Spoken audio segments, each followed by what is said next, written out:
What do we mean by total clutch service? We're using this Luke rep set as a complete clutch assembly to change the entire operating system. We have a pressure plate assembly, we have a new flywheel, we have a slave cylinder and release bearing, we have a new pilot bearing, all necessary seals for including the job, including a small packet of spline lube and a clutch alignment tool. Now, you might ask, why replace the flywheel? It's possible to resurface the existing flywheel. However, that's a time factor. It often has to be sent out, and no one knows exactly what the correct thickness will be. In other words, how many times the flywheel has been cut previously. This is a surefire way to get a successful job, and it also gives you a new starter ring gear. Chris is using the correct tool for the job when installing a flywheel. That's a calibrated torque wrench. Chris tightens the bolts in a crisscross pattern and mounted the flywheel on a clean crankshaft mounting flange. There's a right and a wrong way to install everything, and that includes clutch friction. In this case, this clutch plate actually has the word flywheel side embossed in the face of the clutch plate. Some systems won't allow you to install it backwards, some will, but it's guaranteed if you install it backwards, you will have a problem. All right, ready to install the disc and pressure plate assembly. We have the alignment tool in place. This is a place where you don't want to go in here with the impact gun. These bolts have to be tightened in a crisscross pattern, gently and evenly, so we're going to go down to a 3/8 drive ratchet handle and do it the old-fashioned way. The clutch slave cylinder in these models is a concentric design that's contained entirely inside the bell housing.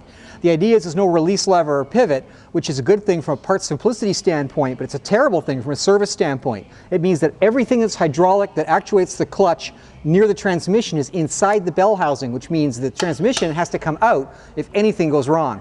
As a result, the logical thing to do at this point is, regardless of the condition of the release bearing of the slave cylinder, change it. It's not expensive in real terms, and it will save a major problem if there's a comeback because of hydraulic issues.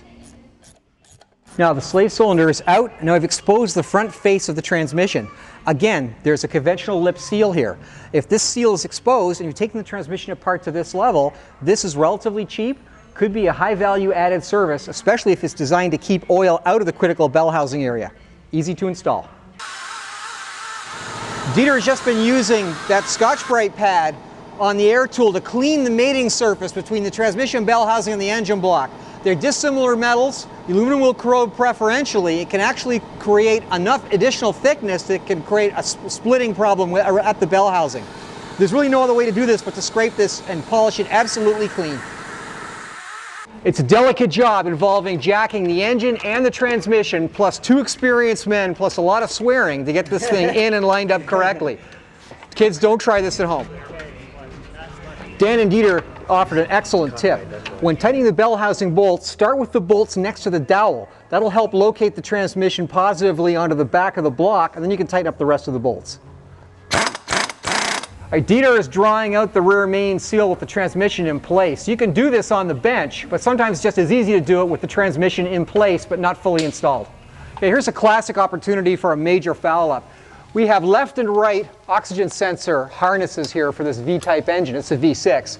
They're very, very similar. Cross these up, and it shouldn't be possible, but it probably is. Cross these up and you can get a situation in which the engine control computer could send the fuel trim to the wrong cylinder bank, creating a serious drivability problem that would be very difficult to troubleshoot. You've really got to get the wiring harness put back together the way it came apart. Okay, Dieter's using the proper seal installation tool to seat the rear main seal.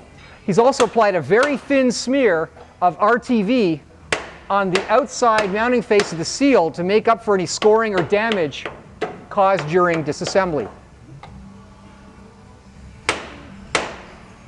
There, a perfectly installed seal. The pinion flange is showing some surface corrosion where it meets with the rear yoke of the rear drive shaft universal joint. Good idea to get this surface clean and flat to avoid any potential vibration issues. I'm going to use a pad on this air tool. Dieter is refilling the transmission with the appropriate fluid, which in this case is a Mercon automatic transmission fluid. Transmission is reinstalled, drive shaft is in, clutch assembly is inside the bell housing. This is an excellent time to do a quick visual inspection to make sure all bolts are in place, all brackets are in place, electrical wiring harnesses are properly routed, everything is reconnected and you haven't forgotten anything. It's easy to do at the end of a long day and after a relatively complex and fidgety job like this to forget something small. But usually there are no small things in cars that are engineered these days, as usually every bolt that's there is there for a reason.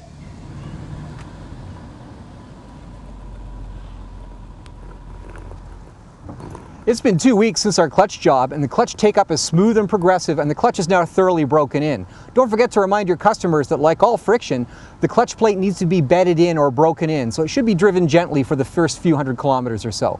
Thanks for watching the video, and log on to ssgm.com for more like it.